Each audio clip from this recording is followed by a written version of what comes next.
I'm so excited today to have Olivia Bell on the show. She is the social media manager at TripleTen, where she blends creativity with data-driven strategy to tell compelling stories about career changers breaking into tech. She leads campaigns across Instagram, TikTok, LinkedIn, and beyond, shaping brand voice, building community, and driving measurable results through thoughtful content.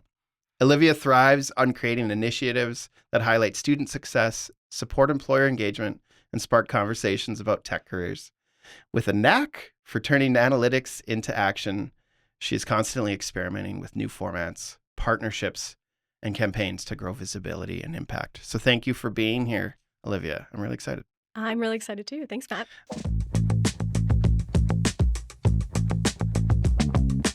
This is our first time meeting in person. Yes, it is. And actually, when I invited you, you're kind of like, "Who's this? I gotta vet this guy. What's the show? Show me it."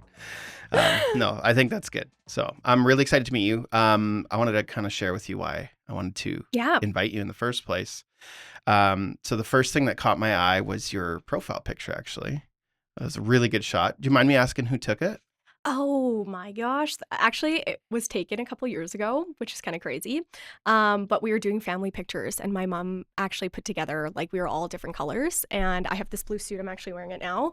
I don't know who took it because it was like 3 years ago for a Christmas photo. Was that in Saskatoon? It was in Saskatoon Okay. at White Space. Okay. Mhm. Yeah. I just loved it because it showed your personality and lots of action.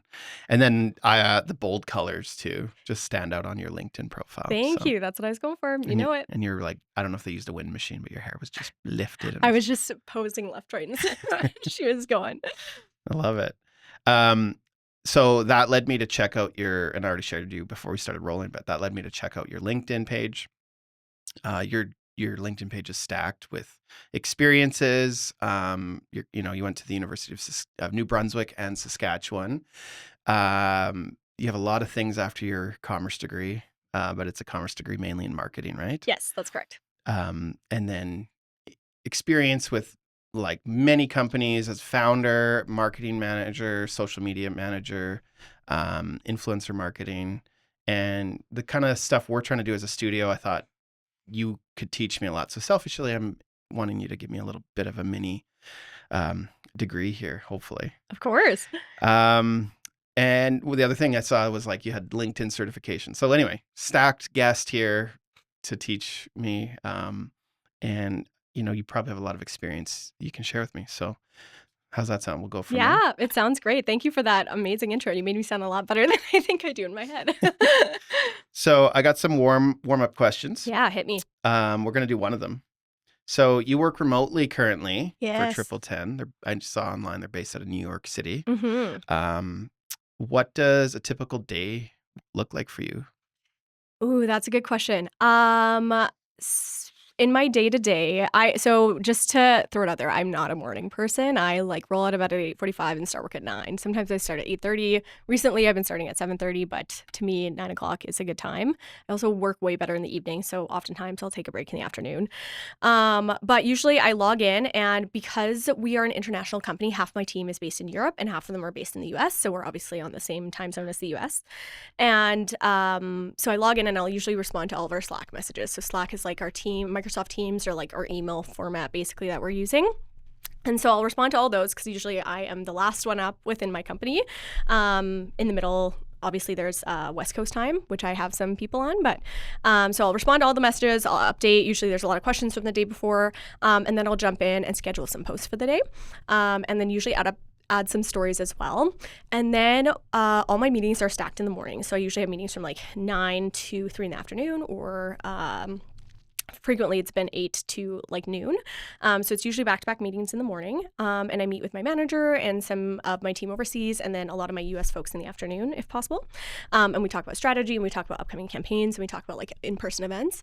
And then in the afternoon usually is when I start my actual work, which is kind of crazy. And I'll ideate and I'll do some research. I'll usually put up a couple more posts for the rest of the day. And then email's not really big with our company. We're mostly Slack based unless we're talking to vendors outside. So yeah, that's basically what a day in my life looks like if you were just to really zoom out. So your European team, they're going to bed at like what, 10 or sorry, closing their laptops at like 10 a.m. our time. 10 11. a.m. to like 1 p.m. at the latest, but that's like 11 p.m. sometimes over there. So they skew their hours to work with US time zones, Okay. which is lucky, but we don't usually like to make them work really late because that's really late to start Yeah. keep working. I wouldn't want to work that late. How do you manage it? This is like totally side question. Yeah. How do you manage all your Slack convos? Because I find it gets like, we use Slack too, not probably like maybe an enterprise would, and there's only 4 of us. Yeah. But it's like you get, you have your channels, if I'm remembering everything right, like your hashtags like general and then Yes. project Yes. based. And then you have your like private messages of people, and then you have people start conversations with just 2 people. Yes. And then you're trying to find a conversation you had and you can't find it. How do you manage that? Do you guys have pretty strict rules on how you use Slack, or is it like it's just okay that it's a bit of chaos or what? Yeah, I feel like it is a little bit of chaos. Uh I've been told recently because I used to manage a team of 4, now I manage a team of 2, and now it's down to 1, just because of restructuring. But I was told that I'm really good at like ops, so like organization. So anything that I need to keep track of, I actually have a Word document open at all times, and I'll just be like, okay, I need to follow up with this person because Slack only has so many messages on the side that you can like touch base with people. But we do have a lot of channels. So like we have a social media channel, we have a communications channel, we have a marketing channel, we have an ads channel. Like there's probably like 250 channels that we are in, which is kind of crazy. But we do a lot of talking in those channels. And then I only talk with probably, I would say 10 people on a day-to-day basis. And then beyond that, people will come to me for marketing things. So like we're posting on Reddit right now, and I had a team from Reddit come reach out and they're like, hey, we need this content for this. Can you send it to us? And I was like, oh yeah, I won't need that message again, likely. Is there any tools now that can like watch Slack, like AI tools, so you can like interact with the knowledge in those conversations? That's a great question, and that would be a great product if anybody is out there and wants to jump into that. I'm sure there's probably some integration, but nothing currently. It's really like a lot of my time is spent being like, okay, what is important and what do I need to update? But usually my manager will tag us in any threads that are like, hey, FYI, we have a product launching, or hey, FYI, this discount is changing. So I kind of look to her to direct, but sometimes I'll come across something and I'm like, why did no one tag me in this? This is so important for marketing. So sometimes they get lost, but it always finds their way back to you if they need you at some point. And do you work ever with your client, like TripleTen's clients directly? Like I read what TripleTen does, and they're helping. I mean, this is my simplified version. Yeah. People teach coding and help those people set up their own companies. That's kind of, if I understood it right. Is that right? Yeah, you're super close. So Okay. we are a coding company that helps people break into tech that have busy lives. So if you're a working parent, you can have like jump into tech and do it part-time. Like in your off hours, it's usually around 20 hours a week. Or you can do our full-time program, which is full-fledged for like 40 hours, depending on like where you are and if you're wanting to switch careers. So we help people break into tech by teaching basically our curriculum. So what was your question originally? Like, do you work directly with them? Like, because they're trying to break in. Are they trying to break in as like employees to other organizations, or are they trying to start up their own thing? Yeah, so Like, some people do definitely go in and take like the learning. So like we have a software engineering program, and they'll take it and be like, okay, I'm going to go freelance on my own and build people's websites for them and build their backends for them. But then we also have, this is kind of what sets us apart, is we have this job guarantee. So if you don't get a job within 10 months of graduating from our program, we'll give you your like tuition back. So we're kind of, if you were to slot us into a section, we'd be like in the education sector along with like the tech sector. So when I work with TripleTen, I do talk to the students quite often. A lot of them reach out for personal branding advice, but we also reach out to them to do like live streams and not quite podcasts yet, but that's on our list of things to do. very fun. Or reach out for like campaigns that we're doing. So like International Women's Day, we'll reach out to some people that just graduated and talk to them about their journey in tech.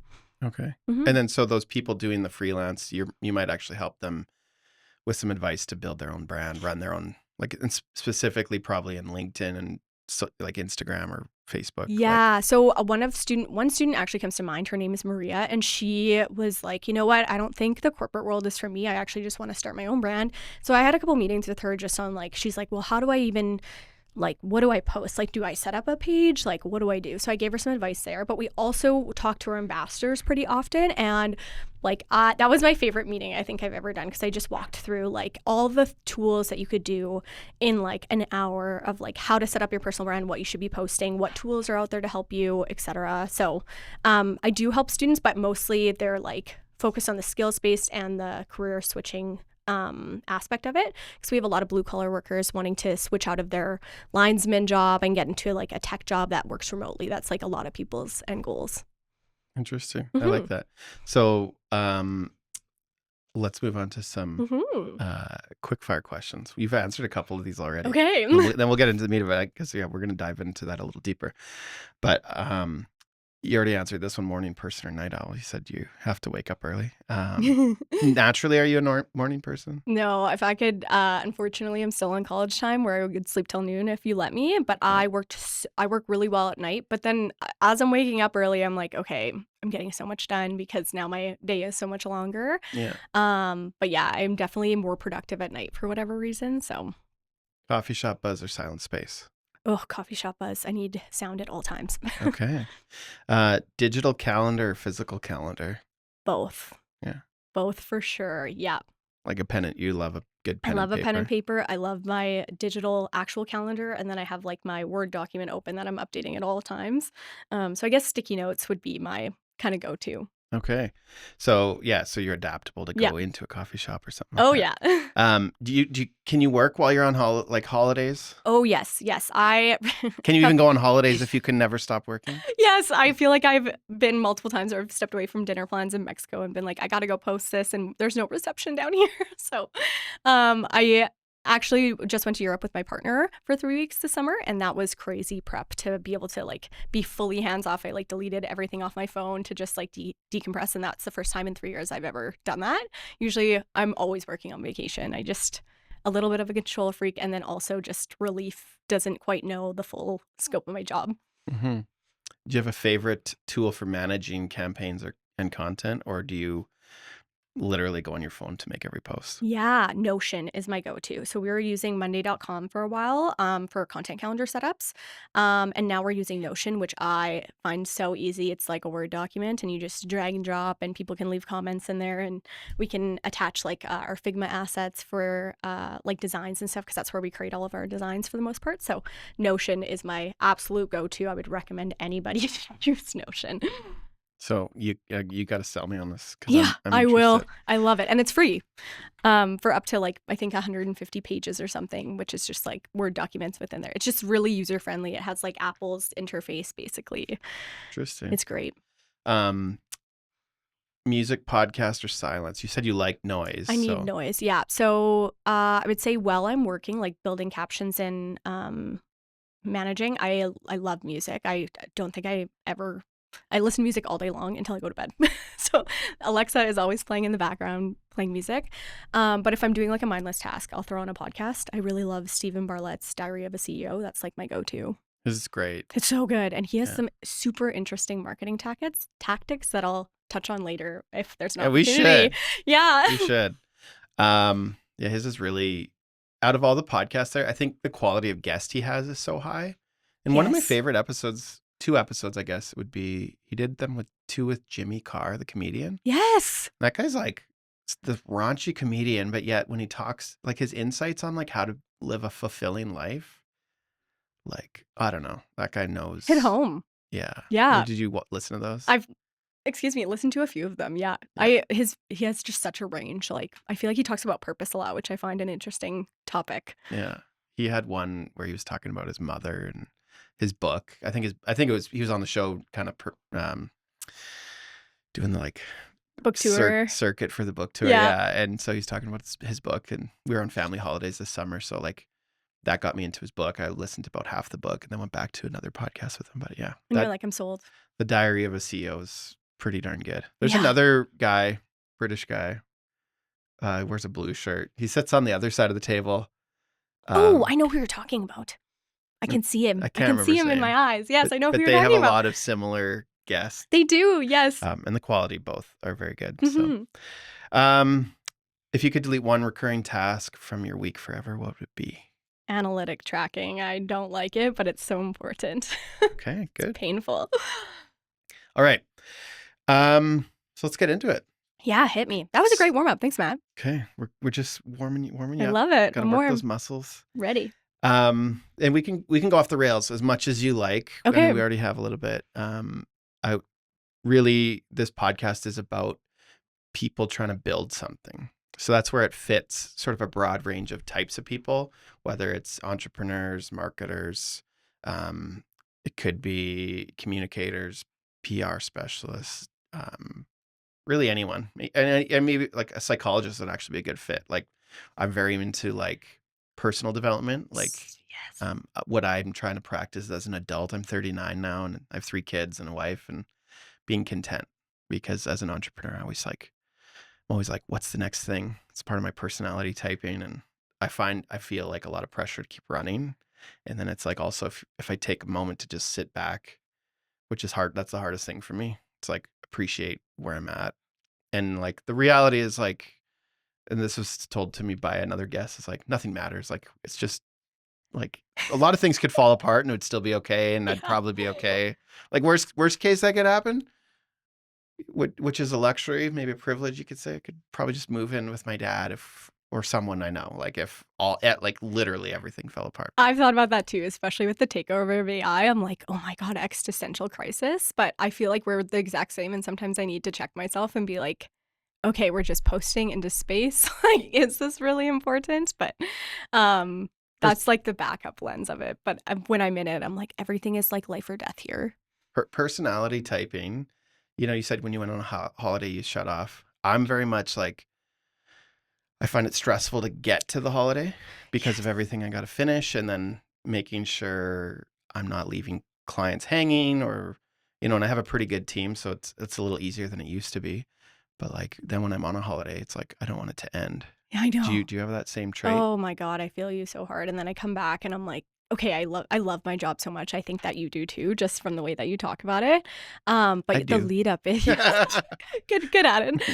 The lead up is so stressful because you're trying to prep everything and set your team up for success before you leave, and you don't want to come back and have to clean up this big mess. So I fully relate to that. Yeah, it's almost like, and I like always bring my laptop on trips, but like I don't pull it out anymore, which I don't know. Sometimes I think I've learned, like, I mean, I'm not going to drop an F-bomb on the show, but like we could, I'm not going to, but it's like, it doesn't matter. Like a lot of these phone calls can wait. It's funny too, like operating that way, we tend to work mostly with clients who think ahead. That's so awesome. Yeah. And so I find we're not a great pairing for people who need it yesterday. Yes. Because it's like they're typically, what happens in those relationships is like they try to make their problems my problems. Yes. And you're like, I am just your third party to help you reach your goal. I'm not a part of the stress that you were planning on. Yeah. And it's like reactive versus proactive. And it's really hard we still do it sometimes. Like we actually have a client, they have a new person on the team, but they're like, we filmed on a Friday before Thanksgiving. And then they're like, can we have everything on Monday? I'm like, I'm filming till 5 p.m. on Friday.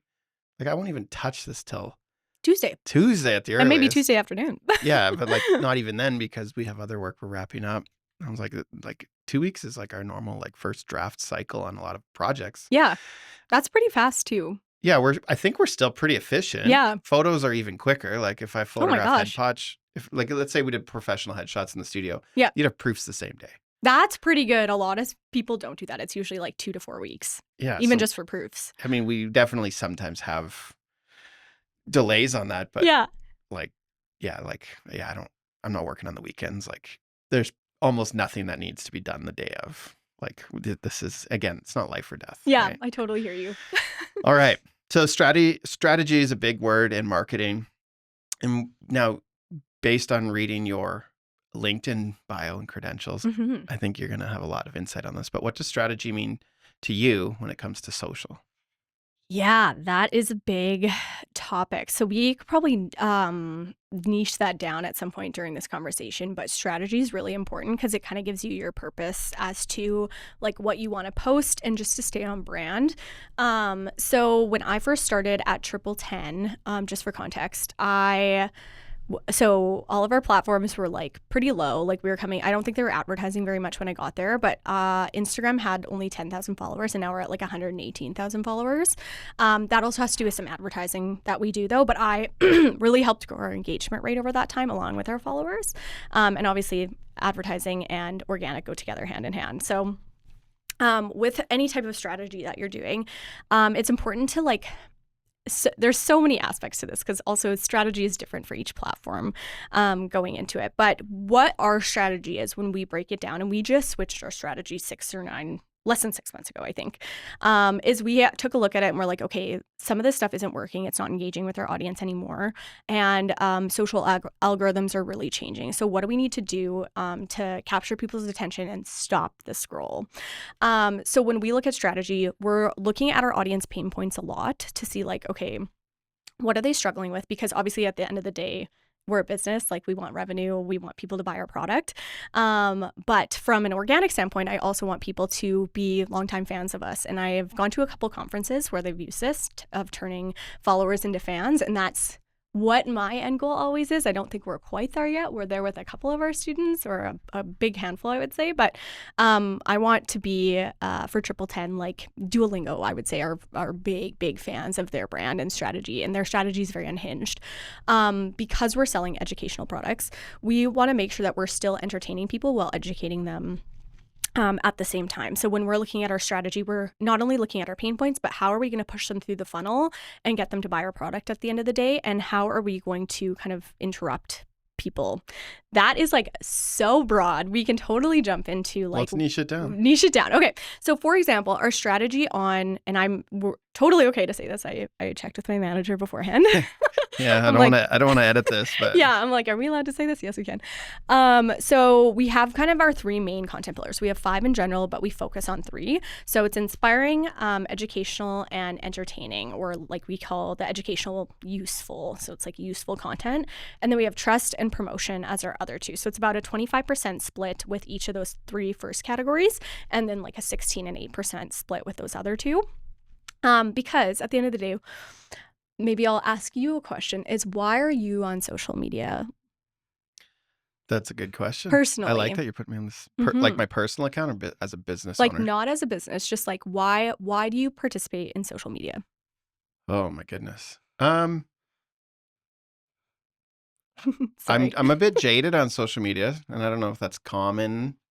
I think it's common in like marketing roles. Like, and so I like to see that. Man, what a question. You know? Why am I?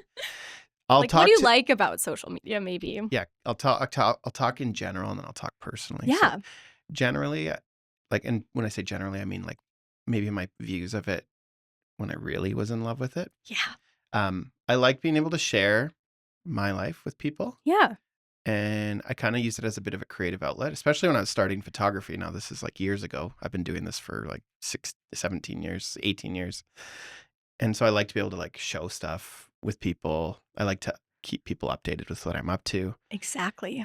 And then now, why do I like it now? I think I like consuming content. Like, you talked about that Steve Bartlett podcast. Yep. I like the way the reels come through. I find the algorithm, and it's actually funny because I find every algorithm gives me different stuff. Like, I spend the most time on YouTube, and I like a lot of YouTube shorts, which is the same kind of experience as reels. Yeah. It's just the algorithms train differently. Yeah. I've heard it's better than a lot of platforms. I don't spend a lot of time on YouTube, but would love to hear more about that. Yeah. Well, and like, I don't know if this is true anymore. I've heard statistically males spend more time on YouTube, women spend more time on Instagram. And in my own experience, I've noticed that to be true. Absolutely. Like, my own wife goes on Instagram all the time. She's like watching what's the outfit people are wearing. Like, get ready with me. Yeah. Like she literally like, look at you. Oh, I like that coat. I like that shirt. Yeah. Where am I going to buy that? Yeah. Yeah. And so she's spending a lot of time there. So what I like about it is I like connecting with real people. I do like being able to support my peers and friends. And I like when I want to share something meaningful, I can. I feel the jaded part of me feels like I feel like I have to filter myself, and I really don't like that I do, but I do filter myself, fact.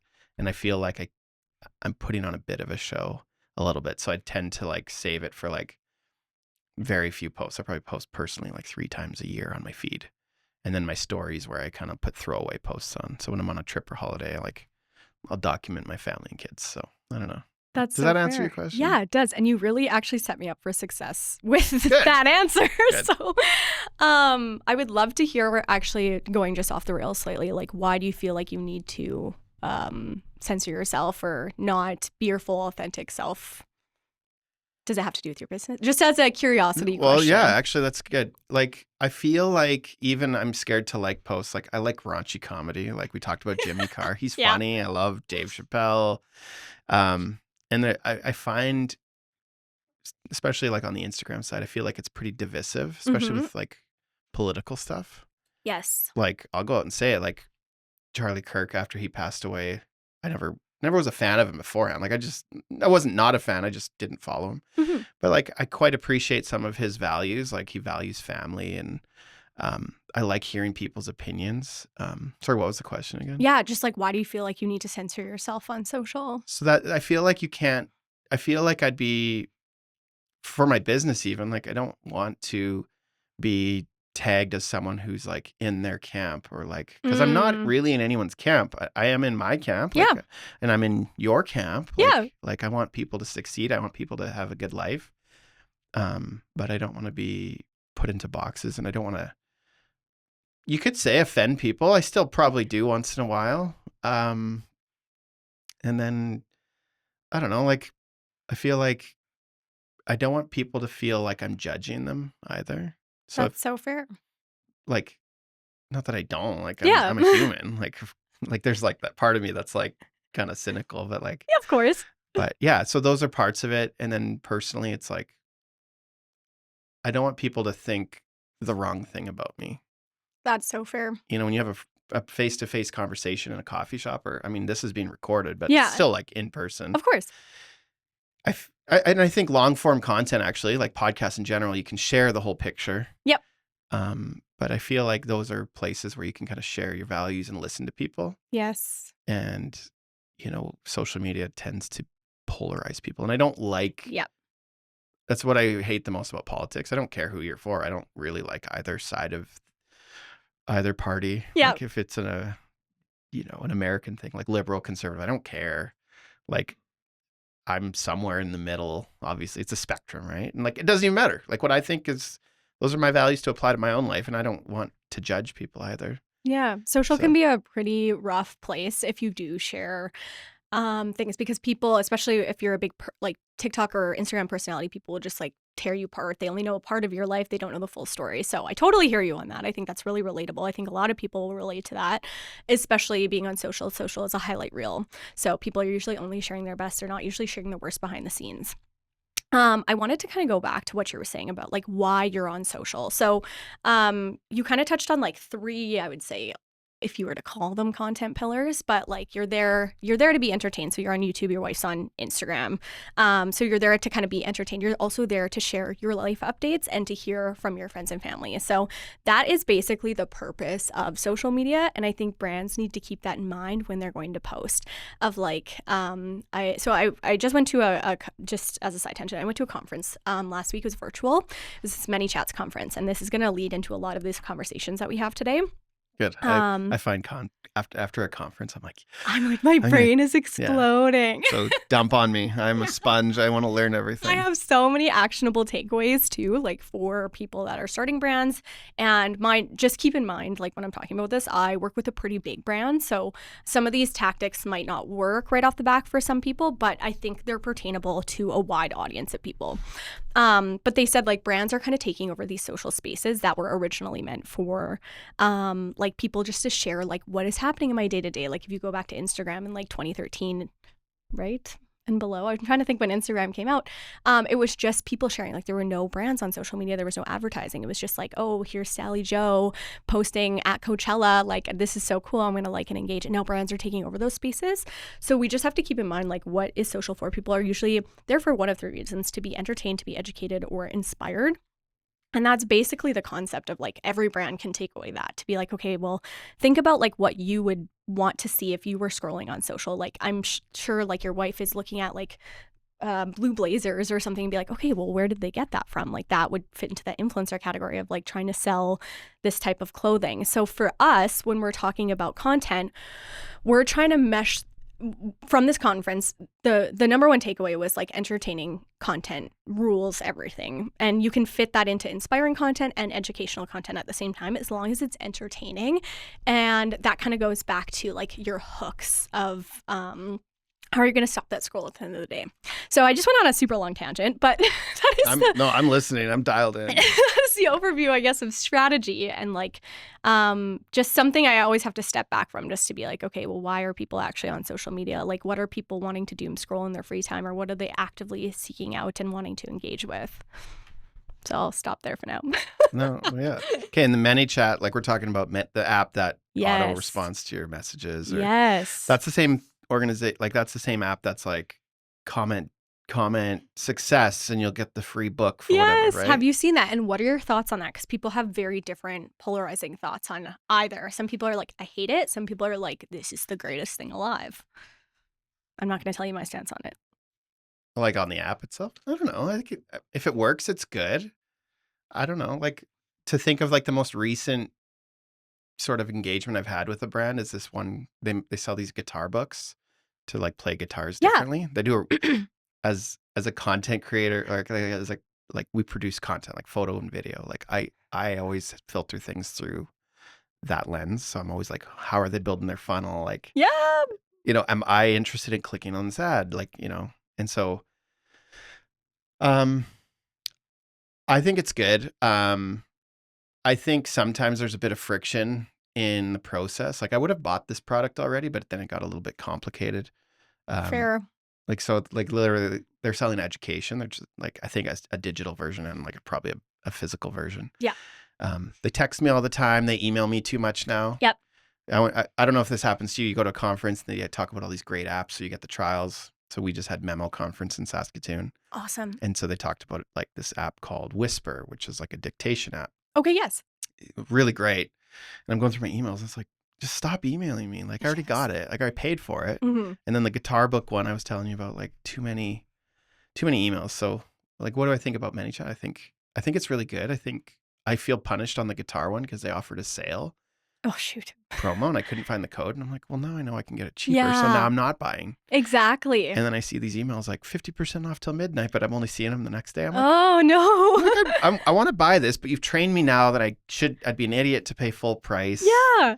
So what do I think of these? I don't know. Like I just view them as tools, and it's like kind of like at the peril of whoever's setting these offers up. Like I know they want me to spend my money in that moment. Yep. And I get that, but it's like, I don't know. Maybe I'm a different type of purchaser. I think you're actually a very common type of purchaser. I Okay. feel like a lot of people have that experience as well. And I also struggle with the over saturation of emails and like SMS messages. I think it's like overkill. So during this ManyChats conference, when they were discussing like how to sell in your DMs and like what lead gen funnels you should be using, you can do everything in your DM. So you're not giving up that personalized information of emails and SMS or your phone number. Because I know people are hesitant because you're getting into that flow and you're like, this is like 110 emails. I'm so sick of this. Like, I'm just going to unsubscribe now. And maybe for this guitar one, you're like, I'm just going to stick around until there's another sale and then buy it and then unsubscribe because you guys message me too much. I actually unsubscribed already. Yeah, exactly. I'm like, I bet the ad will keep showing up in my feed and Yes. I'll get another opportunity. It will. And it will probably come at a good time and you'll probably end up getting that sale anyway, just because everyone's listening to you on your iPhone. Yeah. At the end of the day. But ManyChats just has a really great this is what we're integrating right now. Just because we have such a high volume of followers, we can't have somebody like respond to all of our DMs or respond to all of our comments, or they just released this function now where you can auto set up a message for everybody that follows you and send a welcome message. And it doesn't even have to be a salesy message. It can just be like, thanks for the follow. Can't wait for you to see my content. This is what we're sharing, or something like that. But then it also gives you the option to follow up within 24 hours if you want to send them a freebie or if you want to send them a quiz or something. And those are some of the lead funnels that I'll talk about later. But I'm quite a fan of it. I'm excited to test out some of these new things that they've had, but it just kind of takes away that friction with like I know a lot of people are worried about privacy nowadays, even though like nothing is private. But then you're not giving up that personal information of emails and phone numbers that I know a lot of people stop at. Okay, I could just pick your brain on this forever. We're gonna talk about the funnels later, so Yeah. we'll save that for a little bit. Sounds good. Why don't we switch gears to LinkedIn Yeah. specifically? Yes, I love LinkedIn. And you've worked off a few. You said you're a huge fan of it. Mm-hmm. You did say you're a huge fan of that and Instagram, but personally, I'm finding LinkedIn refreshing because everybody knows sort of the rules of it. Yep. So even though it's kind of like a little bit cringe or on the nose, or the auto congrats on 10 years reply. Yep. It's still like optimistic in nature, and I haven't found it a very polarizing experience. Mm-hmm. So yeah, why don't we talk about that? And a lot of our clients that we're working with right now are finding a lot of success on LinkedIn too, because their customers are actually on there. Actually, even for me to reach out to people for the podcast, it was the best place to go. Yeah. Because I was able to really make sure, like, it wasn't like I didn't throw it out there. Like, I was very intentional on the people I put on my list, but I found them because LinkedIn's a great place to find, real people. And I don't know, maybe you could speak to that a little bit, but yeah, why are you a fan of it, first of all? I think their algorithm is so different from all other social algorithms. And I also find it's an easy, from a content perspective, it's an easy algorithm to hack and grow followers on. And I'll give those tangible takeaways during this as well, because I have multiple. Yeah, speak to me, because I need to learn all this. I have multiple. But also, yeah, you're totally right. Like, I find there's less bots also on LinkedIn. Like, if you're on LinkedIn, likely not only are you usually a business professional, but also like you have more information there because you're trying to network with people or put your name out there and get business, because there's a lot of recruiters on there, but there's a lot of people trying to sell their business, and just you can really share your kind of hot take, I guess, on LinkedIn. And that's a great set up to kind of go viral, because you're right, there are rules of LinkedIn, and I feel like for now people are still following those, and it's not oversaturated with I see ads, but it's not oversaturated with ads quite yet, at least from my feed. So yeah, I'm a big fan of LinkedIn, and even LinkedIn newsletters are a great way to like share your expertise, or even get people into your funnel. I know like we're so data driven now as a company, like everything you do kind of needs to have data behind it. So being able to just like jump in and connect with people in their emails with this LinkedIn newsletter is just another way that we can kind of grab people's attention. Do you want to hear about these LinkedIn hacks? Yeah, just tell me. Okay. And then so maybe I'll paint a picture. Yeah. Because I think, and maybe people could, like, if you're going to talk about my company, then people could, first of all, get good advice, but then people could maybe translate that to theirs. Mm-hmm. Because, okay, so TripleTen's huge. Like, you have all these different organizations of different scale. Mm-hmm. And so not everything is going to be the same across scale. And like, we're a small business. I've said it before on the show, but like our customer list lifetime is probably like 2,000 or less. That's great. And we make most like, we don't do a lot. We don't have a ton of customers a year. It's like we do large projects. Yep. Like our biggest projects could be up to 5% of our yearly revenue. That's unreal. Which just shows like, I mean, if you had every client like that, you'd have 20 clients only, right? Of course. So yeah. But anyway, yeah. Why don't you tell me the hacks of like, and we're a photo video studio at heart. Like we started as just photo. Now we do photo video. And I would say we focus on helping organizations make content for content marketing. Yeah. That's like a game I like to play. Like that's the world we're trying to grow and develop, and learn the skill ourselves. Yeah. Like, I mean, that's why we're doing the podcast. We're making content. Yes. But yeah, so what would you do for an organization like ours? And ours has lots of parallels. Sorry, I keep interrupting. No, that's okay. Parallels, like we're a service-based business, Mm-hmm. and that's quite a big difference from like you sell digital product that can scale much easier. Yeah. And retail would be different. They can still scale. It's just, as long as like production can match it. So yeah. Yeah, definitely. I feel like the biggest, obviously B2B is really big on LinkedIn, but services I would say is the next big thing. You would definitely find success on LinkedIn. I think this way with Instagram and like filming a podcast and getting clips is another great way to grow, because I'll talk about KPIs for Instagram specifically after, and like how hack the algorithm. But on LinkedIn, their model is quite different from all other platforms, because they're selling like LinkedIn Premium. That's their main product that LinkedIn itself is selling. Meta is selling like ad space, and they're trying to get people to buy their ads and stuff, but LinkedIn is selling LinkedIn Premium. So they're trying to build as many conversations and keep people in the app as all apps are. But their goal is conversation. So I actually learned this a couple years ago, but it still pertains to this day. It's tweaked slightly, but it's still pretty consistent. So there's a point system on LinkedIn. So basically, if you post, that's like 1 point. It's not overly impactful, and it usually only gets shown to 5% of your LinkedIn audience, so whoever is following you. On the flip side, if you comment on somebody's LinkedIn profile, that's like 10 points. So if you're ever scrolling on LinkedIn and you're like, why do I keep seeing Joe's comments pop up? I've seen him comment on like 10 recruiters' profiles. Why do I keep seeing this? It's because that gets shown to 100% of your LinkedIn audience. And then on top of that, if you go and comment on, so I'm going to go comment on your LinkedIn profile, and I'm going to say, you're talking about some sort of educational content. I'm like, Matt, that's so great. I'm going to add another point here about my thoughts on this topic, blah, blah, blah. What do you think? And then that comment starts another conversation in the comment section. That is worth like 100 points. So they're just trying to build as many conversation pieces as they can on LinkedIn. And that's going to get shown to more of your audience. So what I would recommend to people is you should be posting on LinkedIn, and I should take my own advice because I haven't posted on LinkedIn in a while. We'll post these clips. This is going to give me great content to start. Let's just make a point. We're going to make this a clip. We're going to post, and then I'll tag you in it, and then you can share it. I will be sharing it, and I will be sharing. This is just a great intro to start sharing these takeaways from this ManyChat conference too, because I know a lot of brands and individuals will take away from this. I lost my train of thought. Sorry, I keep interrupting you. No, you're so good. You're talking about the points of commenting the individual conversations that start underneath it. So what I would recommend to people is for LinkedIn, make sure you post like, I would recommend every day, but that's not possible. So once or twice a week, I would post something that's a tangible takeaway. So we have like giver and taker content.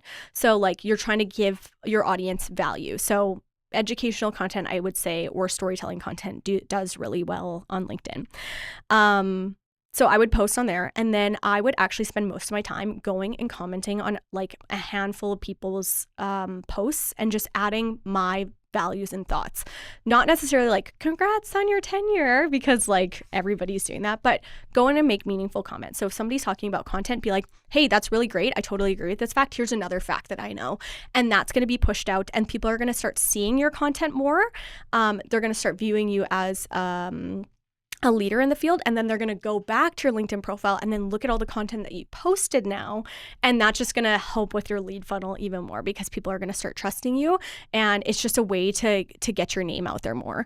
Going back to the actual type of content, and then I'll stop after this. Sorry, I can go on a tangent for forever. Listening. This is great. I like all these.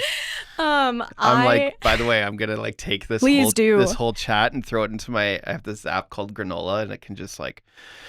Here are actionable insights to do. Literally at the end, it's like key takeaways, action items. Yes. I do that with AI actually frequently. I'm like, okay, what are these action items from like this meeting? Or we use Gemini, and it records all of our meeting notes. So I fully feel you on that. Granola, I'll have to keep that in mind. I'll send you the copy. Please do. Yeah, that would be great. But so I've seen this post. It's like on the top 10 viral posts or whatever. And this guy's like, I just proposed to my girlfriend last weekend. This is what it taught me about B2B marketing. And it's I love those posts. They're so funny. And that one's kind of cringy at the same time. But it went so viral. So like people are relating it, and that format works really well. So if you see any storytelling on LinkedIn, I would recommend just like stealing that and like using that format for any type of storytelling. And usually if you start with like something negative, I see this with recruiters a lot. They're like, I fired an employee yesterday for taking a sick day. And then you're like, what? Like, that doesn't make any sense. And then you read the rest of the post and it has nothing to do with them firing the employee. It's We're like, just using it as a comedic hook. yeah, it's comedic hook or a clickbaity title. It somewhat relates, but usually it doesn't relate back. Or there's a reason why, because they're like, they got a better job at the end of it or whatever. But if you can do any type of those storytelling, that's going to engage your audience more as well. And then any type of giver content. So for example, if I were to go post on LinkedIn, which I need to, and I'll probably do after this, to be like, you're motivated right now. I'm so motivated. I was thinking about this before I came here today. I was just on a podcast. Here's what it taught me about B2B sales. Or I walked in and Matt, like I would say, like, Matt spilled my coffee on me, and this is how it led to the best conversation in my life, or something like that. And people are like, what the heck? Like, it just kind of stops their scroll and they're like, wait a second, like, what? So yeah, those type of things I would recommend for LinkedIn specifically. So it's kind of this point system. Now, whether you know it or not, to know that it weights the comments more than the content you're originally posting. So Yeah. if we're posting, now again, selfishly, this is just for my own Yeah, knowledge. please. We post these kind of pieces of content on our business page, but then Mhm. I always personally repost with Yes. an extra thought. Yes. Does that count So as good. sort of like the same weight, or? I think they gave it's higher than if you were to just post yourself, but it's not as weighted as the comments are. The comments are like your key to success. But reposting so also on the other side of it, people really like connecting with people. Like, for example, like Duolingo's a brand, but like people like Duolingo the owl, like they're connecting with the owl. People might like Studio D, but they're connecting with you because or your teammates, because you're the people behind it. So if you can always like post and then give the insight to the background of the post, that is probably going to give you more traction than just posting on your company behind like this company brand logo. If you have your face attached to it, people are going to be more inclined to have a connection with you and trust you more, which is going to make them buy your product. Mm-hmm. Okay. You're filling my head with ideas. Good. I'm so glad. So, yeah. Okay. Let's spend a couple more minutes on LinkedIn. Yeah, just please 'cause I do. wanna- Yeah. So if if the end goal, like, I guess KPIs in there, like, where do you go from like, now we're getting just like a little more traction. I'm building, like, if I follow all this good advice, I'm building a little bit more people following me. Yeah. There is the metric of like literally connections and followers on LinkedIn. What's KPIs you'd watch there? Like, Yeah, that's a great question. So it's funny because like we don't have a huge focus on LinkedIn now, just because we as our company are not getting a lot of leads from that platform, because it's a lot of students and employees that we've attracted to our audience. So we're working on trying to fixing that to get more leads. Instagram is where we're actually getting all of our leads. For a smaller business or someone like you, for LinkedIn, I actually have had a couple people reach out after they've commented on my profile or commented on my post, and they're like, they will just bring that conversation back into the thread. So they'll be like, this lady reached out the other day because I commented on her post, and I was like, that is such an interesting insight. And she messaged me after and was like, oh, what did you think of this? Here's another study I found about this. And I was like, thank you for sharing that. And then she actually warmed me up to be able to like add me into her funnel. And I was like, that was a pretty good sell. I'm like, I'm going to use that moving forward. But for somebody like you, I would also recommend like, you can add product CTAs to the end of your post. So like if you're telling a story about like something that happened on a shoot, maybe it was like something controversial, like you're at a beach and the baby ran into the water and like tripped and fell, and now they're all soaking wet, and you're like, this is what ended up being a really great photo shoot. And then at the end you can be like, if you ever want to do a beach photo shoot, I'm going to give you like 5% off or whatever, message me. And anybody that likes that, you can then slide into their DM and be like, hey, I saw that you like this, here's maybe 10% off, or give them something like that. If you don't want to do discounts, that's fine. But it's even just great to have a connection and even just ask a follow-up question, because people love to talk about themselves. As you can tell, I'm yapping my brain off. So anytime you can get them to like put their insight into something, or like just get them to share their knowledge, they're probably more likely to engage with you, because you're not coming in with a sell, you're coming in with like a question that you want their expertise on. you're building relationships, Yes. building trust. I find it interesting. You're building trust, like just thinking now, it's like you're building trust that you're not just there to sell them. Yeah.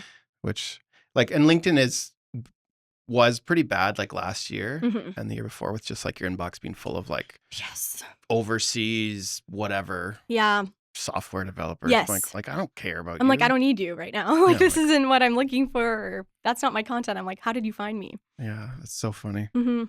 Um, I think that's super helpful. You got lots of ideas for me to work on. I'm so glad. Let's talk metrics.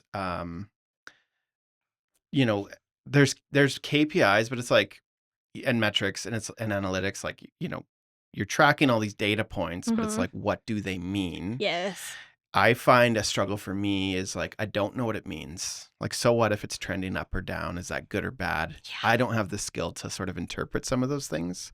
And even for our clients, it's like, like they'll tell me, I have one client and then she's like, we made some content for her and she's like, yeah, like my mom's friend finally understands what I do. And That's great. that was probably the best metric I've heard, but it's not like it's not on my chart of like, does someone kind of understand more about what you do? Like, it's not Yeah. trackable. So how do you take, and you said if you could take one thing off your calendar, it'd be analytics Yes. tracking. Unfortunately, I hate analytics, but, with kind of our new setup and strategy, it's very analytics driven, and it's actually fortunately increased our numbers. So like data does matter. I will say on social, and this is the part that I'm struggling to get across with my team, is like sometimes it is just a gut feeling. Like you just have a feel for your audience, you know what works and what doesn't. And sometimes you just have to trust your gut. So KPIs specific, and this is directly from this many chats funnel, because we had, if anybody is out there, go follow Brock Johnson on Instagram. Keep Write talk, that down. keep Brock talking. I'm going to Johnson do it right now. is really good. He has amazing YouTube content. So if you're ever scrolling YouTube late at night, he probably has shorts that are like this. Very tangible takeaways, super tangible, probably the most important speaker at this event that we were at.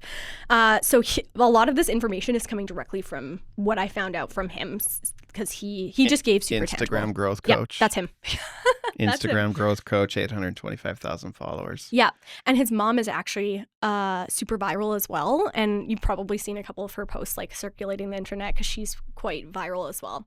The other one I would recommend following is Adley. She owns Viralish House, but her content is very niche, I would say. At leash. At Adley. It's Adley. Adley, and her brand is Viralish. But they're getting like 200 million views per video. What a hook. What a hook. No, It's yes. like it's someone's feet with their underwear on the floor. Oh my gosh. So just talking about Adley, because she's interesting, and like a lot of people wouldn't want to do some of those things, but like she'll purposely like have a coffee stain on her shirt when she films a video, or her fly down or something, and like it makes you do a double take, but that's not for everybody. So that's why I'm like, Adley might be a grain of salt person. I need to do more of that. So you talked about like sometimes you just got to go with gut feeling. Yes. Now, when you go from scale down to like smaller companies, like, and so Yes. we mostly work with small companies, Yeah. like the way I would classify small, like 100 employees or less, like, and they serve local markets typically. What's some like, how much gut feeling are you going with? Like you could track your followers, you could track your engagement. Like what, if you're going to track like 2 data points to kind of view things, like what would they be? Like, Yeah, so I would say in general, because there are ways that I'll give to kind of make your audience more engaged with your content, and there are some ways that you can definitely go viral on Reels that are like kind of proven, and you could, if you just follow the structure, like if you do it for like 10 videos, likely one of those videos is going to get 10,000 views. Recently this year, for the first time in my 4 years of working just at this one company, I finally got 2.3 million views on one of my videos, and it was like a meme about the Avengers, and like you're like, probably how does that relate to tech?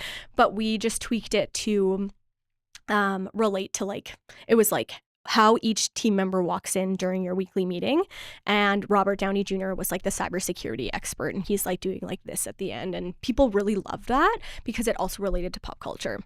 I'm getting off topic, but I'll loop back. No, but that's good because like what's the benefit to doing that kind of content? Like for the small business, like if I make something viral and it goes viral, Like I only work really with customers sort of locally. Absolutely. What benefit would that have? Yeah, so likely, there's a couple benefits to that. So one, likely the likelihood that somebody else in Saskatoon is going to see that content is probably a little bit higher. And maybe the news will pick it up and be like, this person got like 200 million views, and that might also spread it. That likelihood, we're obviously not counting on that. But from your reels going viral or just reels getting a lot of views, you can actually see on the metrics of that reel who's followed you from that. And then from there, that person in the future, if they're ever moved to Saskatoon or if they're in the vicinity of Canada, might be like, hey, Matt, like I follow your content now based on this silly reel that was posted. And I really like your content that you're posting. Like, can we do a photo shoot? So you never know. It might be a long-term game with some of those viral reels. That's probably more of a long-term game. But at the same time, it's also going to get your name out there more. And you never know who's going to come across your profile and be like, maybe somebody from Vancouver wants to fly you out and do the shoot because they saw this crazy viral reel, they followed you for a couple months, and they're like, I actually really like his content, I really trust him now, let me fly him out. Yeah. My brain, I have like a tendency to like, I have to prove everything to myself before I do it. Yeah. Like, is it worth doing? And like, there's this like skeptical part of me. So and I've done this for a while, and I remember starting our first websites were like all about SEO and like Google page views. And now it's like, you can book a lot of clients without them ever going to your website, which is just so crazy different. Yeah. And so I'm trying to make sure my mind stays up with what's going on. But yeah, and then it's like, one of our clients is an industrial hose supplier. Yeah. What's the benefit for them for making a viral piece of content? Like, we could probably do it. They'll sell hose. You could probably make something jokey. Yeah. I don't know. Maybe they don't want that, right? Yeah, it's hard too because like I know you probably work with a lot of aesthetics, I would say, like people that are in aesthetic brands, or if they're wanting specific photo shoots for their company, maybe they're like B2B or they're just focusing on the aesthetics. A lot of people don't want to do that silly content or risky content, but I think you can make any type of content relate back to your brand and still have it entertaining, and you can also make it educational. It just takes that extra effort and a lot of trial and error because I, again, have been working in this company for 4 years, and that was my first time getting like 2.3 million views on that one reel.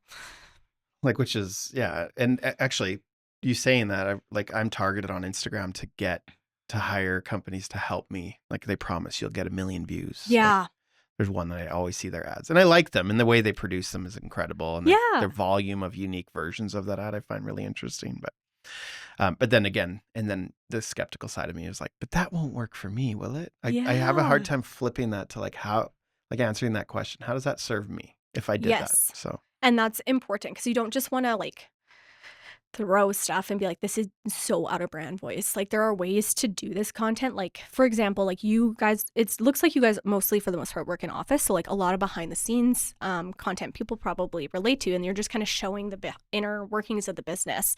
So like an example of just like not even viral content, but just content that might be more fun and like relatable and relaxed is like, every morning, I'm going to bring one of my coworkers a coffee, and the one morning I'm going to show up with an empty coffee cup or something, and they're going to be like, what the heck, Matt? And then inside it's like $100 or something. You'd be like, this is for your great work the other day. Like, it just has that virally hook, but it's also behind the scenes content, and it like relates. And that might not be a great idea that you'll take, but behind the scenes content for small brands, I find is very winnable content because, again, people want to relate to who is behind the scenes and build trust with them instead of just like a logo.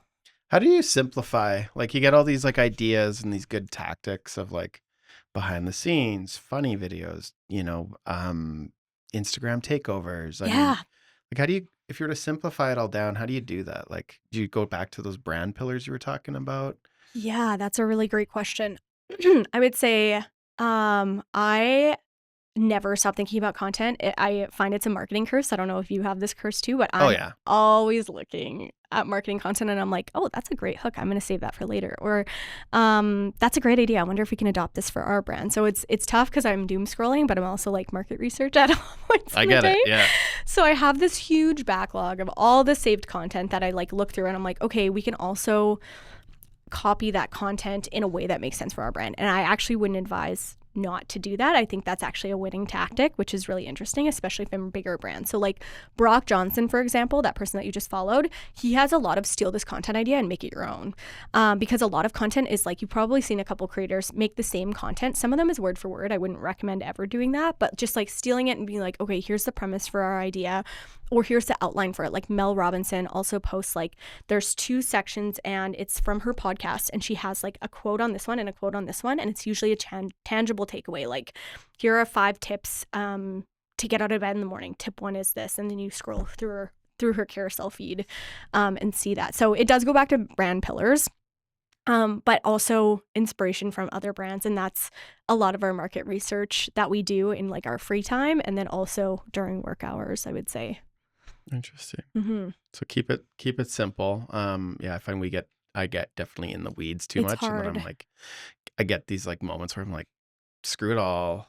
Let's just start from scratch. I'm just going to talk to my phone like it's a FaceTime, which honestly isn't a bad idea either.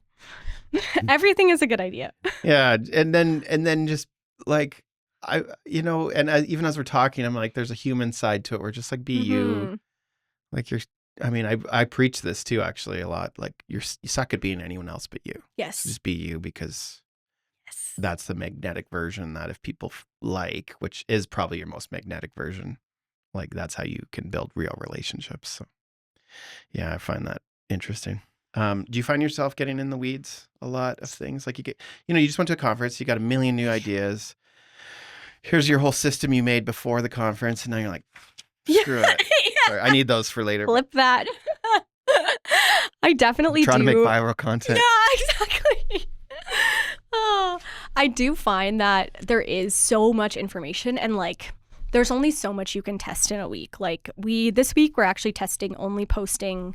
Usually I post 11 posts a week just on Instagram, and like lots of that gets repurposed to LinkedIn, and that's not on top of Reels. On top of Reels, we have 1 reel per day going out. At the moment, we want to increase to 2. Now, I have a team behind me that helps me with a lot of this content. I create all the content, but I have a designer that will help me with the design aspect, and then I have a team of 2 for Reels as well. So there is so many ideas that we have, but I would recommend just like going back, making sure that you're still hitting those content pillars week over week. So like 1 inspiring post, 1 educational post, 1 entertaining post. So like, probably after testing this for a while, like this entertaining post likely will always get this amount of likes and engagement. So we're going to continue doing this. I would also recommend like series posts are really good. Like if you can do like, okay, we're going to do 20 days of content creation. Day 1, I'm going to walk you through the algorithm. Day 2, I'm going to walk you through 3 types of content pieces that you can pertain to any brand. Day 3, I'm going to talk about a lead generation funnel that will take you 20 minutes to create. Because people really like following along for that. And I don't know, TikTok is really big for that. So is Instagram. But if you can get into that, you never know who's also going to jump onto that series. I like that. Like, so it's almost like you're making a workshop that. Yeah. And you can still go back, and if you only see it on day 3, you can go exactly. back to day 1. And people often, what I see a lot, especially on TikTok, especially with creators, like this is silly, but I really liked cleaning, which is weird. I'm like a neat freak. I like everything to be organized and clean. So I'm on cleaning talk, and they're like, okay, day 46 of cleaning TikTok. I'm like, how do you make 46 days of content about cleaning? And they're like, here are 5 things that you need to clean when you buy a new house. And I bought my house 2 years ago, and I'm like, I've never cleaned any of those things. So I'm like, I'm going to go back and look at from day 1 all the way up to 46, because I just came across day 46 on my feed. Do you follow like, what's the one? It's like day 43 or day 143, or sorry, no. 143 of websites you should know, like that guy. Exactly what you're talking about. And then he always says like the name of the city wrong. Yes. So for instance, go to Miami instead of Miami, and he. Anyway, I find that really funny. That's actually a really good hook. Like people love to call you out when you're wrong or something spelled wrong. So he probably uses that super intentionally of like, what did you say? Miami? Miami? That's how he's. And people are probably like, it's Miami. They're probably like arguing in the comments, but that just boosted his engagement. And that's probably why you saw the video. That's so funny. Yeah. Useful websites you should know, part 243. Yeah. Anyway, that guy's really funny. I like that. Okay. So I think people underestimate the effort it takes to do a good job of social media. I remember one of my guests, we talked about it. She's a marketer, and one of the jobs she applied for, they're like, yeah, you can do about 2 hours of social media a month. Okay. And then which all I'm bringing that up for is it kind of paints a picture of how underestimated it is of the level of work it is to do a good job of creating useful content on social media. And you said you post a reel a day, 12 posts a week. Mm-hmm. Like, I don't know, like what's, I guess the question would be, what's a good amount of time? How do you get people to start valuing? Like, if you're going to put time in it too, like, especially if you have a whole team, that's a lot of money, but it's obviously worth it. Like, they wouldn't do it if it wasn't. But like, what's the mindset a company would have to get into? Like, I mean, maybe a better question is like, should every company even get on social media? I don't Yeah, know. I find it hard with B2B companies because I worked with a B2B company. MMKL, shout out, is where I ran their podcast. So I started their podcast from scratch and we just talked to guests. We got one lead from that, but that one lead turned into like a huge deal down the road. So I would just, it really depends on what your goals are. So if your whole goal from social media is to make money off of it and like collect leads, you need to make sure that you're hiring for that specific person and putting time into those lead gen funnels. So like if you're creating freebie, when I say lead gen funnels, that's like how you're collecting people's emails or reaching out to people to build them into your funnel to buy your product at the end of the day. So we do a lot of quizzes. Our product's really expensive. And I should mention that we're not selling like a $67 product. We're selling like multi-thousands of dollars worth of like courses. So we're not gonna be for everybody at the end of the day. Not everybody's wanting to change their career, but we want to warm them up and see if they're ready. So we have like a career quiz. Like, are you ready to change your career? So like that is a good recommendation for people to build some sort of quiz out if that makes sense for your product. Freebies, I would say, are great takeaways for any business. So any type of freebie that you can offer, because that one builds trust and two gets them into your lead funnel. So like, for example, for you, if you were doing something like, okay, this is here is the full guide to start a podcast. Here's all the tools you're going to need. Here is a template for guests. Here is some questions that you can ask that are pretty basic. And here is what the editing process looks like. And you could sell that for like $40, maybe more. And people might be like, oh my God, that's awesome. What else does Matt do? So they might do that, buy that product, go from there. That's pretty niche too, because I don't know how many people are wanting to start their own podcast. But maybe that's like, okay, I'm going to sell a freebie and just like actual free product for like, here are 40 poses that you can do at home. And you have like a pamphlet. And what you're getting in return for that is their email and their phone number. And then you can reach out to them to be like, hey, how did that freebie go? Like, do you need any more tips? This is what we're doing right now. And we're running a promotion. So any type of freebie content I would recommend for lead gen tools. And then you usually want to take it offline into emails if you can, or if you're a smaller business, you can directly call them and follow up with that freebie tool. Be like, how did you like that? And that might start that conversation. So what if you're a hair salon? You literally sell Yeah. people coming into your studio or your salon and sitting in a chair. Do you like all these ideas I think are great. And Yeah. this is what I would call the weeds of like, Yes. definitely we could make a good guide on podcast. Definitely we could teach how to pose. But at the end of the day, our revenue comes from sort of bigger contracts Absolutely. and larger contracts. So let's talk about a hair salon, because I think I can scale that to my brain a little easier. Yeah, definitely. So for a hair salon, like I go to Capelli Hair Salon and I did content for them for a while. You're an expert. I love them. They have a great ambiance, but they're kind of a more premium product because they have a more expensive salon and they have more expensive stylists, but you could go somewhere cheaper and probably get something similar or the same, maybe better. So they're not only selling their hairdressers, but they're also selling like their hair products on top of it. So the hair product section could go a different way. And that's where influencers can come into the picture. So like for me, I was, I'm like, am I allowed to say this? Probably. I was trading like content for hair. So that was my trade-off. Or they would be like, hey, can you make content about this product that we have? And so they would give me the product for free and then I would make that. You never know. So that opened them to a whole new audience of people. Maybe somebody just followed me on my personal Instagram that just moved to Saskatoon. And they're like, I don't know where to go to hair. And they see this pop across their feed. They might be like, oh my God, that looks like a great salon. I'm going to go. For hairdressers in general, they have a really great personal brand of hairstylists and they make their own content. So they show like before and afters. I find that's really useful for hair salon stylists to be like, okay, what did your hair look like? What can we do for you? Do you relate to this person? Do you kind of look like this person? Does your hair look like the same for this? And they've also had a couple bangers. I like to call them bangers, with content pieces that have gone quite viral. I think they had one that had like 200,000 views. Now that hit people outside of Saskatoon, but maybe Sally from Manitoba comes into town and she's like, I saw this viral reel and like I love their hair salon vibe, and I now follow this person from Capelli, and now I want to visit them when I come into town to visit my boyfriend or something like that. So, and they're still a Veda, right? Sorry? Are they in a Veda salon? Capelli? Or were they? I thought they were. I don't know. Maybe. They're over by Nelson Road. Yeah, yeah. Yeah. But like a Veda salon means you only sell Veda products, right? Maybe I'm wrong. I'm not sure. Yeah, whatever. Like, you know how you have some salons are like Paul Mitchell only, and then Oh, I don't know. They like what products they sell? Yeah. They sell Balmain is one, Okay. and Virtue is another. They circle through a couple. So maybe I'm mixing up. Maybe or maybe they were. Doesn't matter. They Doesn't could have. matter. They definitely could have. They've been anyway. They have great branding, and they have all their hairstylists are on board to do their personal branding, because they also need to sell their chairs as well to get their. That's super interesting. Yeah. So that would be a great way to get new clients in the door for them, is to show content, because that's a very visual of like, well, what are you going to do for me? And they're showing you what they could do. And the more variety of people that they have, maybe somebody out there will relate to that. Mm-hmm. At least for females. And I feel like I'm good at female marketing, because I'm like, oh yeah, I'll see somebody with bright blonde hair and I'm like, I want that. And I'll show my hairdresser a picture and she's like, I can do that. Well, and then that's the gift you have of like you have that marketing filter. Everything you see. Yeah. You're just putting these ideas in the back of your brain, or saving. I mean, you're probably like me, where you have 100 saved things of like, good ideas, things for this. Yeah, 1 million. Yeah. So I think that's cool. We're gonna. Sorry. No. This is great. I'm like a yapper. Like I could talk. No, I'm like I want to talk about this.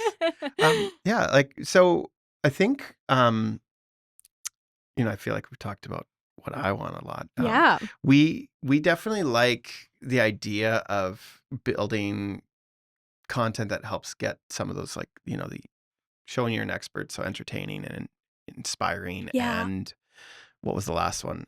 Educating, Yeah. right? Yeah. And what was your other two you did? We have trust and promotion. So like anything related to we have 35% off our programs today. Like, you better call, and this is the end date for That our was promotion. the 8% one? That's 8%. So literally less than, like, once a week. Yeah, once a week. Because what we were noticing is, if we were to put out a post that said like, hey, it's 35% off all programs, no one would like it, no one would share it, no one would engage with it. And you actually can't, from that post, you couldn't track who's going to your link in bio and clicking onto that. Stories are actually very underutilized, and I wasn't using stories for the past 2 years, and my manager came in and she's like, why aren't we using stories? And I'm like, because they don't work, and they're not getting any engagement, and we're not getting anything from this. Like, our content lives forever. Why would I put so much time into building these one-off throwaway, like you said, like if you're in Mexico and you're posting like, I'm in Mexico, like throwaway content. Cerveza. Yeah, cerveza por favor. Lol. Yeah. Yeah. I'm Mexican. I could speak Spanish. Baño. Yeah, exactly. At this Many Chats conference, they said 50% of your like lead gen sales come from reels and carousel posts, and the other 40%, which leaves 10% out, I'm realizing. I don't know where the other 10% goes. 40% comes from your stories. So we do a lot of tracking through Tableau. I don't know how to set up Tableau, but I know how to read Tableau. So somebody set it up for me and I know how to read it. But basically we used UTMs. I don't know what UTM stands for at this moment, but basically they're unique links through the Google Ads system, and I don't get how they work. Yeah, they're actually amazing. But it lets them track from the click on the thing. Yes. Yeah, it's how you do conversion tracking. High level, I kind of get it, but I have no idea how it works. You nailed it. That was like the exact explanation. Okay. I was just, I don't know what UTM actually stands for, but you're right. That's how it is. Tracking. I know universal tracking metrics, probably. Metric might be. Yeah. So we use UTMs in everything because we were having trouble trying to be like, what is social organic? Adding to this, like who's clicking on social organic, who is looking at this, because we spend obviously money on Meta for advertising, but we're like, who is converting from social? So we reduced our link tree. We used to have a link tree. If anybody knows what link tree is, it's basically you can add multiple links on a different platform. That was too many clicks away that people would stop in the funnel. So we only have one link in our link tree right now, which leads to our website book a call page, because that's like how we convert people is through booking a call. You can't just purchase the product, which is a whole nother topic of like, how do you get people in the lead funnel?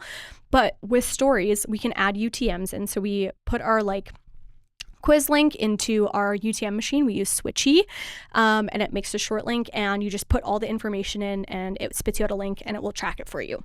So we use that, and we'll put it in our stories as a link, and we usually get like quite a few clicks weekly from our stories that convert to customers. So we try to add that into our marketing flow, because that's just another way that you never know who's clicking across and they're like, oh, I didn't realize there's a discount. Maybe they're not looking at your feed. Maybe their feed doesn't show up in your post because of the algorithm is not great on Instagram. But because I'm following TripleTen, I'm looking at my stories constantly, and I'm clicking through, and I'm like, oh, they just said they're having a discount. What is this brand again? And then they go back, and then they'll convert through the link in your stories.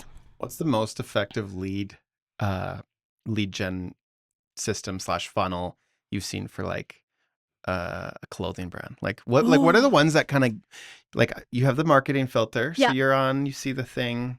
What's the thing that works on you? Like, like maybe it's an Aritzia web page or something. I don't know. What's like one of the coolest ones you've seen that you like, it works on you and you're like, oh, that's cool. That's clever. I'm gonna steal that one. I'm fully a shopaholic, so that's a great example. I love to shop. As you can see, I have this bright blue blazer, and I saw it from an influencer actually, and I was like, I gotta have that. And I'm like, where did you get that? I scavenged the comments, and it was like on this one website, and I was like, okay, great.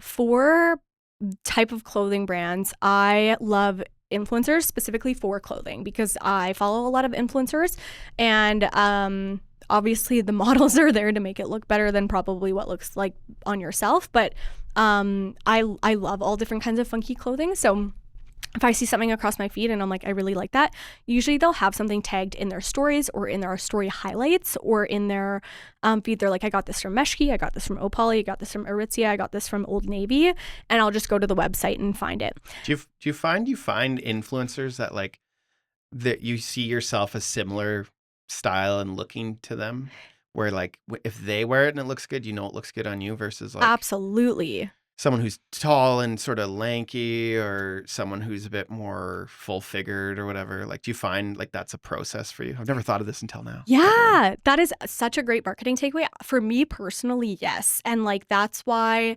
brands like, for example, Old Navy is actually a great example because they're very inclusive.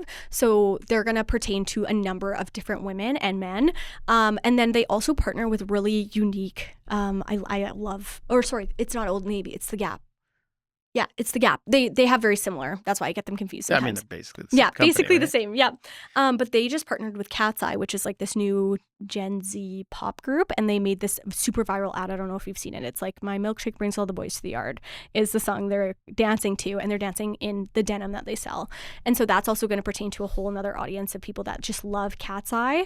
But then when they run their usual campaigns of like people in different body sizes, different clothes, people look at that and they're like, oh, that kind of looks like me, or I can relate to this person, or maybe they're a mom or a dad in the picture, and they're like, that's really great clothing and it's also affordable. So they're gonna think that in the back of their mind. That's like a different level of marketing psychology that big brands use. So interesting. Mm-hmm. Okay, so I want to ask one more question about the funnels. Just kind of dive in. So you work with funnels. So funnels, high level, it's like the way you capture everybody and narrow them down to a paying customer. Yeah. But then there's like the funnel, that's like the technology behind it. And you've already talked about you do a quiz down to a discovery call with TripleTen. Yep. Any funnels you like particularly well? Like, do you like, any type of lead magnet, any type of email drip campaign? Like, is there anything that you see that you experience as on the consumer side that you think's like really like favorite funnel type?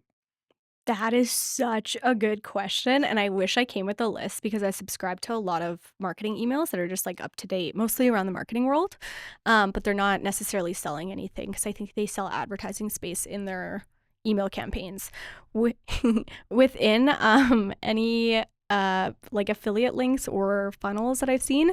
Personally, I really like BuzzFeed quizzes. It's like the old like ones that you'd see in like a flip magazine of like Which Spice Girl are you? yeah, Yeah. exactly. I don't know which one I am. But. I don't know either. We're about to find out. But I love those type of quizzes because they're just fun. They really relate to that millennial group, and like I'm kind of on the cusp of millennial, Gen Z. I'm a zillennial, is what they like to call it. But I think that pertains, but that's specifically probably to my age range. If you were to talk to like somebody who's Gen Z, nothing is coming to mind. Like that Cat's Eye campaign probably would be like, oh my God, that's sick. But I'm also really bad in the sense that like, because I'm so used to marketing, I don't click into those. So, like the sponsored Google at the top, everybody's tracking that. I will click the second one.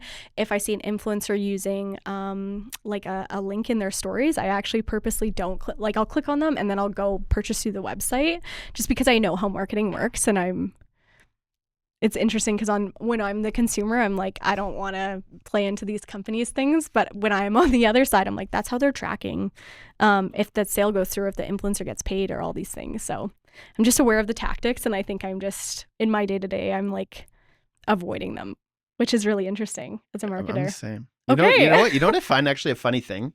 I assume this breaks all these UTM things, but I find the experience of going to buy something in Instagram Same. bad because my credit cards are saved in Safari, like on my iPhone, Yes. and my contact info is, but then I go click on it and then I got to fill all this crap in. And so I usually hit the button, take it to external browser, which I know, well, maybe it doesn't. I'm assuming it breaks it because then it forgot everything I've ever done. But yeah, I find that experience of like, I just want the thing. Just like, give me the code. Like, don't make me work so hard for it. Yes, that's how they capture. And I know a lot of people do break off halfway through. Like you're telling me that you're clicking into it and you're like, never mind, I'm just going to go the other way. So that's where it gets hard to track, especially as a marketer, because that now you broke it, which is fine, but now that person can't track what's actually happening. So that's where marketing is a little bit tough because you can't actually track every move that your consumer is making. Mm-hmm. Well, I feel like, this one conference I was at, this guy worked at Twitter. This was a few weeks back. And he was saying like, there's two sides to this. There's like the people who are just totally scientific about data and marketing. Yes. And then there's the other side, which is more like, how does it feel? Yeah. Like, and I lean on the how does it feel side. So do I. But I try to justify like, it should work or else what are we doing here? Mm-hmm. Because then it's like, I don't know.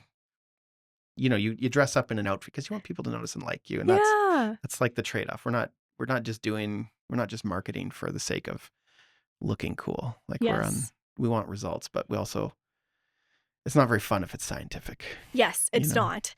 And our team at TripleTen is separated into like that super, super data-driven side that tries to track every single thing. And then organic marketing, which is the team that I work on. And somebody from that side actually came in to help track some of these things. And so now I'm kind of right in the middle of like, well, I still am leaning on this gut feeling that we shouldn't use music in this reel because of XYZ. But then the data might tell us differently. But I'm like, but for this specific one, I would recommend that we don't because of the context of it. And it feels like it should be more organic if we don't do that or if we do that. So I fully relate to what you're saying. Is there any questions or things we didn't talk about that you wanted to? I feel like we covered everything. We've been going everywhere, which is kind of actually what I was hoping for. Okay, good. I'm so glad. No, I think we covered everything. There's just like so much in marketing and like that's just the tip of the iceberg. Like there's so many things that you can do. I usually never, knock on wood, reach a content block. But I know a lot of smaller brands and like people in general are like, I don't know what to post about. Like I'm out of ideas. Like I don't know what to do. The only recommendation I would give for that is like go look at other people in your niche and see what they're doing, see what's working, see what you can steal and make your own. We have a Excel document we're launching this Reels project where we're trying to launch 1 reel per day. And we went to like a number of different creators in our niche and we looked at all their videos and we looked at all their hooks in like an Excel spreadsheet and we're like, okay, we can adopt this exact video to fit our needs with our new creator with like a different script but a similar outline, and that's worked really well for us. So if you run out of ideas, I would just recommend just look at what other people are doing and take some inspo from it. Mm-hmm. Yeah, there's no school. Like, I'm sure if you went to university, but like, you probably use that 0% of the time. 0%. Yeah. Which I don't think is untrue of a lot of industries. My wife's a nurse, and like that's a Mhm. pretty direct Yes, nursing degree to nursing, but it's like, no, you learn on the job you after you're totally done, do. so that's awesome. Last one before we kind of wrap it up. Yeah. But what advice would you, if you were going to leave the position you're in, Mhm. let's say you're just leaving the company. Yeah. What advice would you give to someone coming in fresh to take over your role? That is a great question. I always find people coming in have a fresh set of eyes, so they might be seeing things that we're not adopting because I've been with our company for so long. So I'm really in this echo chamber of like we're doing this. This is what we're doing. And so bringing a new perspective is always great. At the same time, I would recommend them look at our strategy documents and what has worked and hasn't worked in the past, and just like take that with kind of a grain of salt. It depends like who's coming in. Like, is it somebody who's a baby marketer? Is it somebody with like big marketing from Apple? But yeah, I think whoever would come into this position would bring a new lens that maybe I didn't hit on in a way, but also it could hurt them in the sense that like now there's all this new content and our audience doesn't relate to any of it. So I would recommend them just go through the last 30 days of posts, probably look at what's worked and what hasn't, and then adopt from there. Okay. I got a question I'm going to ask you after we're done rolling. Yeah. Okay. Last couple segments here. Mm-hmm. What's in the drafts? What's an idea, opinion, or project you've been thinking about but haven't had the chance to share publicly? Yeah. So many chats, obviously. I'm looking at setting up some of those automations. A series that we're currently running that's actually doing really well is because we work in tech. We've been doing tech characters, like TV characters based. How do I phrase this? So, for example, we did a segment with Friends, like the cast of Friends, and I'm like, what each friend character would be if they worked in tech. So, like, Rachel Green was like a UX UI designer, and like Ross was a data analyst. People loved that. They like had so many shares, so many likes on it. Similar to that Avengers thing. Yes, similar. Yeah. So people really like pop culture. If you can infuse pop culture into your brand, people like that because they relate to it, or they have a special bond with like that TV or character or something. So we're going to be doing it with Stranger Things, which I think is actually going to do really well because we posted a couple Stranger Things 2 years ago when it came out. Now we're going to be adopting that into kind of this series that I'm actually really excited to see how it does. I love it. Yeah. What's one mindset, tool, or strategy more people should be using when it comes to content? Yeah, I think more people should be not stealing content, but adopting content based on what's out there, because somebody's already done it. Brock Johnson, for example, has already done it. You should go see what he's doing. And if he's like, hey, this is a great thing that you should use, steal it, make it your own, or steal the template and make it your own. I think not a lot of people are doing that because they're scared of copying, which do not copy. That's like bad. You can get called out and canceled for it. But it's not a bad thing to take it and make it your own and just like Steal adopt like an it. Artist. Yeah, exactly. You ever read that? Yes. Yeah. Yes, exactly. Love it. Well, thank you for sharing that. And thank you so much for joining me on the show, Olivia. It was great to connect with you. Yeah. I could chat with you all day. I should hire you for like a consulting session. Your work's amazing. It's cool to like learn more about what you do. The knowledge you have, that experience you have is just, I'm very jealous of. So Thank you. I'll be honest. Really admire that. So if anyone wants to see more what you're up to at TripleTen, you can visit them at tripleten.com for more. Thank you for being here. Thanks, Matt.